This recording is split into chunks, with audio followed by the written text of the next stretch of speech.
రామచిలకలతో చెప్పి రాయించామే పత్రిక, రాజహంసలతో పంపి ఆహ్వానించాంగా.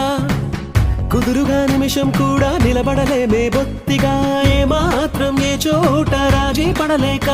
చుట్టాలందరికీ ఆనందంతో కళ్ళు చెమర్చేలా, గిట్టని వాళ్ళైనా ఆశ్చర్యంతో కన్నులు వచ్చేలా.